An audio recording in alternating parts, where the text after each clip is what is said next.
అదే RTV app వార్తల్ని క్షణాల్లో చదివే అవకాశం ఉంటుంది. ఒక న్యూస్ పేపర్, ఒక టెలివిజన్ ఛానల్ మీ చేతుల్లో ఎప్పుడూ ఉంటాయి.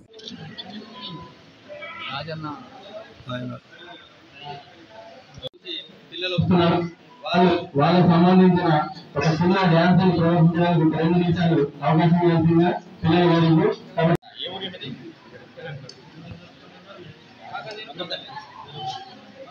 సార్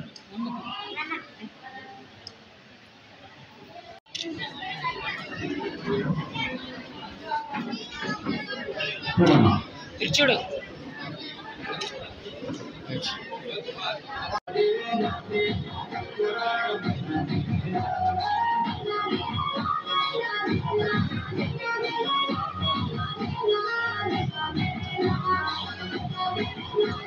ఆదేశాల మేరకు మన కాన్షియస్ లెవెల్ కూడా ఎమ్మెల్యే కూడా ఈ ప్రోగ్రామ్ చేయాలని నిర్ణయించడంతో ఈ రోజు మనం ఇక్కడ పెట్టడం జరిగింది. అందులో భాగంగా మనం సెలెక్ట్ అయిన 245 మందిలో 40 మందిని ఇక్కడ పిలవడం జరిగింది. ఎందుకంటే దివ్యాంగులు చాలా మంది వచ్చి ఇక్కడ ఇబ్బంది పడుతున్న ఉద్దేశంతో ప్లస్ వాళ్ళందరికీ ఇస్తారు. ఇంతకుముందు ఏంటంటే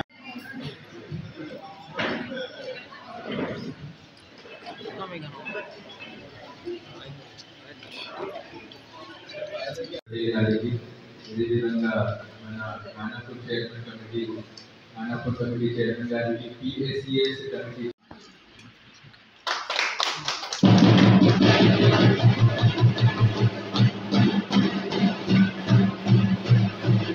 ₹45.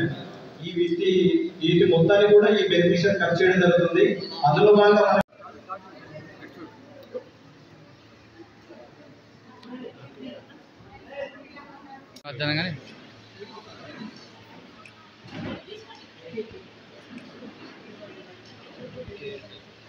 మీకు సంబంధించిన అంగన్వాడీ తీసుకెళ్ళినా మరి ఆ సమస్యలకు పరిష్కార మార్గం ఉంటాయి. కాబట్టి నా నియోజకవర్గంలో ప్రత్యేకించి ఈ యొక్క కార్యక్రమాన్ని ఏర్పాటు చేయడం ఒక మంచి పరిణామం. అదేవిధంగా మీరు ఏదైతే ఇస్తున్నామో అవన్నీ కూడా సక్రమంగా వాడుకోవడానికి ప్రయత్నం చేయండి. దానికి దానికి ఏదైతే మీకు ఆటగా ఉండకుండా అంటే దానికి సంబంధించిన ఐ కావచ్చు, మిగతా పరికరాలకు సంబంధించి ఏవైతే అవన్నీ కూడా మనం సక్రమంగా వాడుకోవాలి. తెలియకపోతే తెలుసుకుంటే బాగుంటాయి. కానీ మనం దాన్ని ఎలాగే కంటిన్యూ రావడం, అది పాడుకోవడం, మళ్ళీ ప్రభుత్వాల పరంగా ఎవరైనా సరే మళ్ళీ ఇవ్వదు. మనం ఇచ్చిన వస్తువుని చాలా జాగ్రత్తగా వాడుకోవడం మంచిది. కాబట్టి నా నియోజకవర్గానికి సంబంధించిన మీడియా కూడా అడిగారు. అది సరే మన అతను ఏదో దానికి అటెండ్ కాలేదట, మరి ఇటువంటి విషయాలకు సంబంధించిన కూడా కాలు పూర్తి స్థాయి కావడం జరిగింది. దాన్ని కూడా స్ఫూర్తి కావాలని కోరుకోవడం జరిగింది. కేవలం ఒకే స్ఫూర్తి ఇచ్చినట్టు నాకు సమాచారం ఉంది. ఒకవేళ ఏమన్నా సెకండ్ కేసు అయినా వాళ్ళకి స్ఫూర్తి ఇచ్చే విధంగా ఇంకా ఎవరికి ఏమి కావాలన్నా జైలుగా ఎప్పుడైతే లబ్ధిదారులు ఉన్నటువంటి వారిని గుర్తించేసి వాళ్ళ కోసం ఇవ్వండి.